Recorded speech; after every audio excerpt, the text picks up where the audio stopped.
हर हर गंगे हर हर महादेव। महादेव की कृपा सदा आप सभी पर बनी रहे। श्रोताओं, आज बृहस्पतिवार के दिन बृहस्पति देवता की कथा पढ़ी और सुनी जाती है। जो भी भक्त सच्चे मन से कथा पढ़ता है अथवा सुनता है, बृहस्पति देव उनकी समस्त मनोकामनाएं पूर्ण करते हैं। इसलिए आज के इस वीडियो में आप सुनेंगे बृहस्पति देवता की संपूर्ण कथा। पौराणिक कथा के अनुसार भारतवर्ष में एक प्रतापी और दानी राजा राज्य करता था। वह नित्य गरीबों और ब्राह्मणों की सहायता करता था, लेकिन ये बात उसकी रानी को अच्छी नहीं लगती थी। वो न ही गरीबों को दान देती, न ही भगवान का पूजन करती थी और राजा को भी दान देने से मना किया करती थी। एक दिन राजा शिकार खेलने वन को गए हुए थे, तो रानी महल में अकेली थी। उसी समय बृहस्पति देव साधु वेश में राजा के महल में भिक्षा के लिए गए और भिक्षा मांगी। तब रानी ने भिक्षा देने से इनकार कर दिया और कहने लगी, हे साधु महाराज, मैं तो इस दान पुण्य से तंग आ गई हूँ। मेरा पति सारा धन लुटाते रहते हैं। मेरी इच्छा है कि हमारा धन नष्ट हो जाए और फिर न रहेगा बांस न बजेगी बांसुरी। साधु ने कहा, देवी तुम तो बड़ी विचित्र हो। धन संतान तो सभी चाहते हैं, पुत्र और लक्ष्मी तो पापी के घर भी होनी चाहिए। यदि तुम्हारे पास अधिक धन है तो भूखों को भोजन दो, प्यासों के लिए प्याऊ बनवाओ, मुसाफिरों के लिए धर्मशालाएं खुलवाओ। जो निर्धन अपनी कुंवारी कन्याओं का विवाह नहीं कर सकते, उनका विवाह करा दो। ऐसे और कई काम हैं जिनके करने से तुम्हारा यश लोक परलोक में फैलेगा। परंतु रानी पर उपदेश का कोई प्रभाव नहीं पड़ा। वो बोली, महाराज आप मुझे कुछ मत समझाइए। मैं ऐसा धन ही नहीं चाहती जो हर जगह बांटती फिरूं। तब साधु महाराज ने उत्तर दिया, यदि तुम्हारी ऐसी इच्छा है तो तथास्तु। तुम ऐसा करना कि बृहस्पतिवार को घर लीपकर पीली मिट्टी से अपना सिर धोकर स्नान करना, भट्टी चढ़ाकर कपड़े धोना। ऐसा करने से तुम्हारा सारा धन नष्ट हो जाएगा। इतना कहकर वे साधु महाराज वहां से आलोप हो गए। साधु के कहे अनुसार सभी बातों को पूरा करते करते रानी को केवल 3 बृहस्पतिवार ही बीते थे कि उसकी सारी समस्त धन संपत्ति नष्ट हो गई। अब भोजन के लिए राजा का परिवार तरसने लगा। तब एक दिन राजा ने रानी से कहा कि हे रानी, तुम यहीं रहो, मैं दूसरे देश को जाता हूँ, क्योंकि यहाँ पर सभी लोग मुझे जानते हैं, इसलिए मैं कोई छोटा कार्य यहाँ नहीं कर सकता। ऐसा कहकर राजा परदेश चला गया। वहां वह जंगल से लकड़ियां काट कर लाता और शहर में बेचता। इस तरह वह अपना जीवन व्यतीत करने लगा। इधर राजा के परदेश जाते ही रानी और दासी दुखी रहने लगी। एक बार जब रानी और दासी को 7 दिन तक बिना भोजन के रहना पड़ा, तो रानी ने अपनी दासी से कहा, हे दासी, पास ही के नगर में मेरी बहन रहती है, वह बड़ी धनवान है।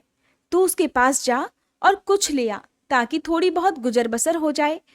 तब दासी रानी की बहन के पास गई। उस दिन गुरुवार था और रानी की बहन उस समय बृहस्पतिवार व्रत की कथा सुन रही थी। दासी ने रानी की बहन को अपनी रानी का संदेश दिया, लेकिन रानी की बड़ी बहन ने कोई उत्तर नहीं दिया। जब दासी को रानी की बहन से कोई उत्तर नहीं मिला, तो वह बहुत दुखी हुई और उसे क्रोध भी आया। दासी ने वापस आकर रानी को सारी बात बता दी। सुनकर रानी ने अपने भाग्य को बहुत कोसा।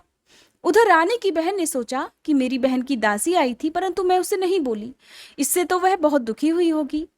कथा सुनकर और पूजन समाप्त करके वह अपनी बहन के घर आ गई और कहने लगी, हे बहन, मैं बृहस्पतिवार का व्रत कर रही थी, तुम्हारी दासी मेरे घर आई थी, परंतु जब तक कथा होती है तब तक न तो उठते हैं और न ही बोलते हैं, इसलिए मैं नहीं बोली। कहो दासी क्यों गई थी?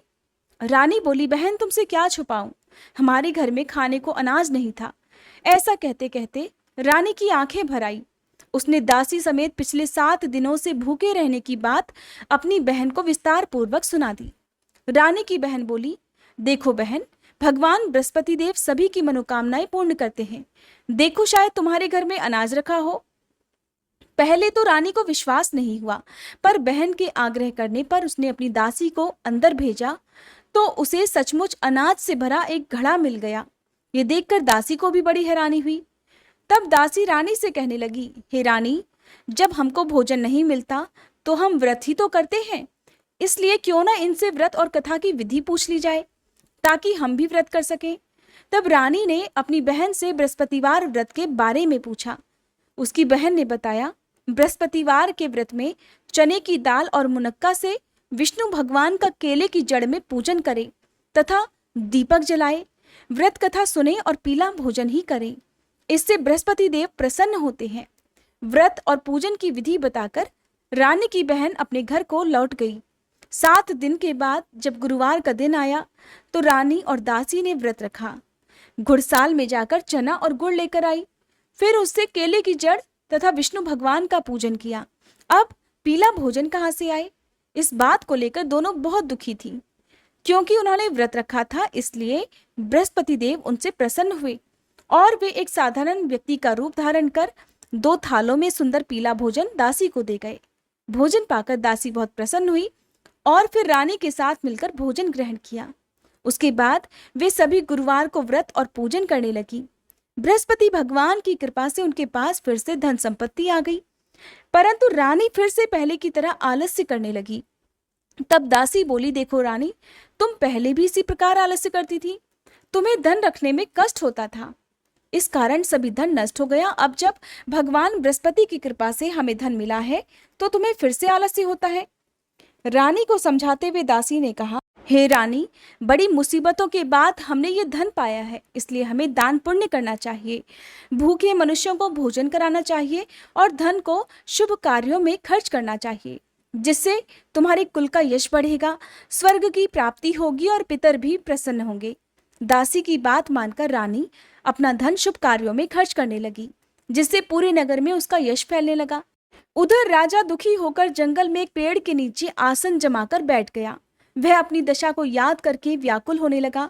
वह दिन बृहस्पतिवार का था। एकाएक उसने देखा कि निर्जन वन में एक साधु प्रकट हुए। वह साधु वेश में और कोई नहीं बल्कि स्वयं बृहस्पति देवता थे। लकड़हारे के सामने आकर बोले, हे लकड़हारे, इस सुनसान जंगल में तू चिंता मगन क्यों बैठा है? लकड़हारे ने दोनों हाथ जोड़कर प्रणाम किया और उत्तर दिया, महात्मा जी, आप तो सब कुछ जानते हैं, मैं क्या कहूँ। ऐसा कहकर राजा रोने लगा और साधु को अपनी आत्मकथा सुनाई। तब महात्मा जी ने कहा, तुम्हारी स्त्री ने बृहस्पति के दिन बृहस्पति भगवान का निरादर किया है, जिसके कारण रुष्ट होकर उन्होंने तुम्हारी ये दशा कर दी। अब तुम चिंता को दूर करके मेरे कहने पर चलो तो तुम्हारे सभी कष्ट दूर हो जाएंगे और भगवान पहले से भी अधिक संपत्ति देंगे। तुम बृहस्पति के दिन कथा किया करो, 2 पैसे के चने मुनक्का लाकर उसका प्रसाद बनाओ और शुद्ध जल से लोटे में शक्कर मिलाकर अमृत तैयार करो। कथा के पश्चात अपने सारे परिवार और कथा सुनने वाले प्रेमियों में अमृत और प्रसाद बांटकर आप खुद भी ग्रहण करो। ऐसा करने से भगवान बृहस्पति देव तुम्हारी सब मनोकामनाएं पूर्ण करेंगे। साधु के ऐसे वचन सुनकर लकड़हारा बोला, हे प्रभु, मुझे लकड़ी बेचकर इतना पैसा नहीं मिलता जिससे भोजन करने के बाद मैं कुछ बचा सकूं, और मैंने रात्रि में अपनी स्त्री को व्याकुल देखा है। मेरे पास कुछ भी नहीं जिससे मैं उसकी खबर मंगा सकूं। साधु महाराज ने कहा, हे लकड़हारे, तुम किसी बात की चिंता मत करो। बृहस्पति के दिन तुम रोजाना की तरह लकड़ियां लेकर शहर को जाओ।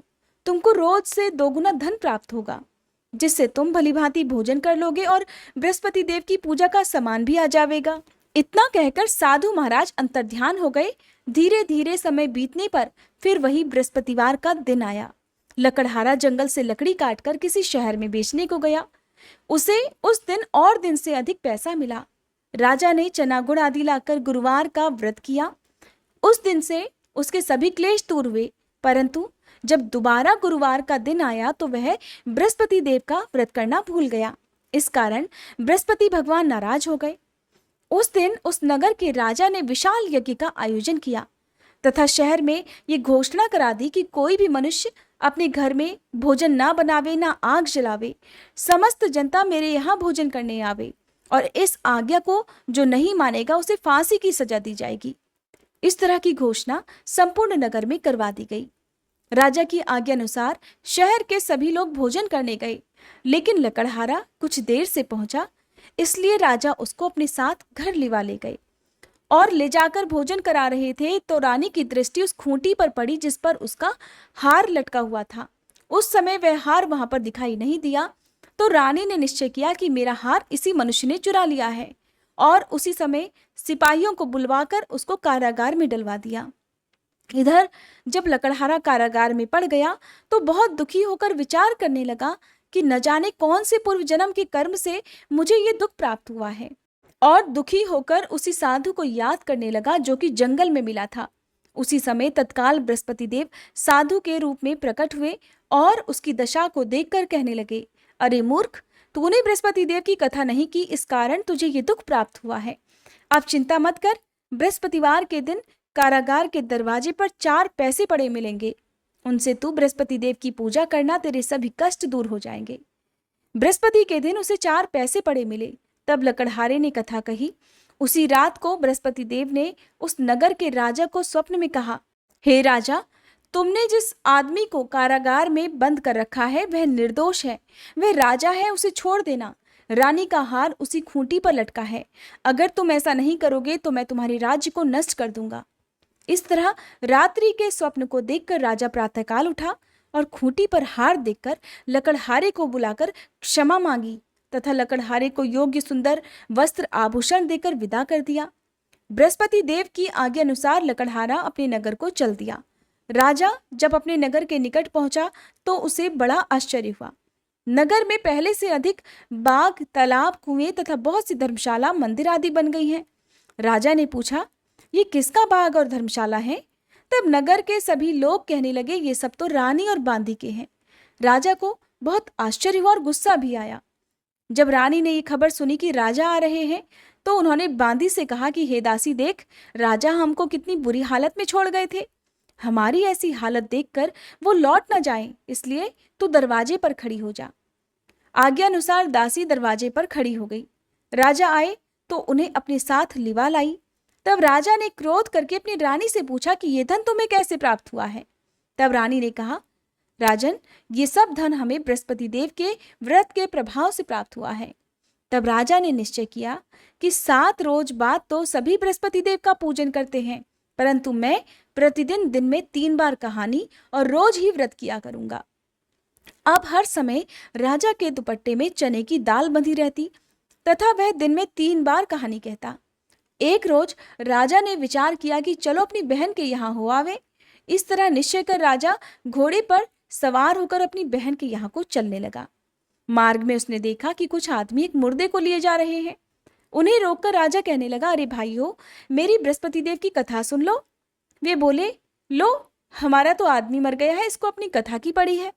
परंतु कुछ आदमी बोले, अच्छा कहो, हम तुम्हारी कथा भी सुनेंगे। तब राजा ने दाल निकाली और जब कथा आधी हुई थी कि वह मुर्दा हिलने लग गया। जब कथा समाप्त हुई तो राम राम करके वह मनुष्य उठकर खड़ा हो गया। आगे मार्ग में उसे एक किसान खेत में हल चलाता मिला। राजा ने उसे देखकर उससे कहा कि अरे भैया, तुम मेरी बृहस्पतिवार की कथा सुन लो। तब किसान बोला, जब तक मैं तेरी कथा सुनूंगा तब तक 4 हरैया जोत लूंगा, जा अपनी कथा किसी और को सुनाना। और तब राजा आगे चलने लगा। राजा के हटते ही बैल पछाड़ खाकर गिर गए तथा उस किसान के पेट में बड़ी जोर का दर्द होने लगा। उस समय किसान की माँ रोटी लेकर आई। उसने जब ये देखा तो अपने पुत्र से सब हाल पूछा और बेटे ने भी सभी हाल कह दिया। तो वह बुढ़िया दौड़ी दौड़ी उस घुड़सवार के पास गई और उससे बोली, मैं तेरी कथा सुनूंगी, तू अपनी कथा मेरे खेत पर चलकर ही कहना। राजा ने बुढ़िया के खेत पर जाकर कथा कही, जिसके सुनते ही उसके बैल उठ खड़े हुए तथा किसान के पेट का दर्द भी बंद हो गया। अब राजा अपनी बहन के घर पहुंच गया तो बहन ने अपने भाई की खूब मेहमानी की। दूसरे रोज प्रातःकाल जब राजा जगा तो देखने लगा कि सभी लोग भोजन कर रहे हैं। राजा ने अपनी बहन से कहा कि ऐसा कोई मनुष्य है यहाँ जिसने भोजन ना किया हो, मेरी बृहस्पतिवार की कथा सुन ले। बहन बोली, हे भैया, ये देश तो ऐसा ही है, पहले यहाँ लोग भोजन करते हैं, बाद में अन्य कोई काम करते हैं। अगर कोई पड़ोस में हो तो देख आऊं। वह ऐसा कहकर देखने चली गई, परंतु उसे कोई ऐसा व्यक्ति नहीं मिला जिसने भोजन ना किया हो। अतः वह एक कुम्हार के घर गई जिसका लड़का बीमार था। उसे मालूम हुआ कि उनके यहाँ 3 रोज से किसी ने भोजन नहीं किया है। रानी ने अपने भाई की कथा सुनने के लिए कुम्हार से कहा तो वह तुरंत तैयार हो गया। राजा ने जाकर बृहस्पतिवार की कथा कही, जिसको सुनकर उसका लड़का ठीक हो गया। अब तो राजा की चारों तरफ प्रशंसा होने लगी। एक दिन राजा ने अपनी बहन से कहा कि हे बहन, अब हम अपने घर को जाएंगे, तुम भी तैयार हो जाओ। राजा की बहन ने अपनी सास से कहा। सास ने कहा, हाँ चली जा, परंतु अपने लड़कों को मत ले जाना, क्योंकि तेरे भाई की कोई औलाद नहीं है। बहन ने अपने भैया से कहा, हे भैया, मैं तो चलूंगी, पर कोई बालक नहीं जाएगा। राजा बोला, जब कोई बालक ही नहीं चलेगा तब तुम भी क्या करोगी? और बड़े दुखी मन से राजा अपने नगर को लौट आया। राजा ने घर आकर अपनी रानी से कहा, हम निर्वंशी राजा हैं, हमारा मुंह देखने का धर्म नहीं है और कुछ भोजन आदि नहीं किया। रानी बोली, हे प्रभु, बृहस्पति देव ने हमें सब कुछ दिया है, वो हमें औलाद भी अवश्य देंगे।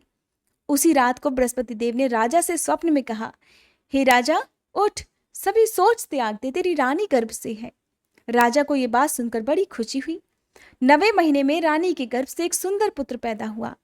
तब राजा बोला, हे रानी, स्त्री बिना भोजन के रह सकती है, पर बिना कहे नहीं रह सकती। जब मेरी बहन आए तो तुम उससे कुछ मत कहना।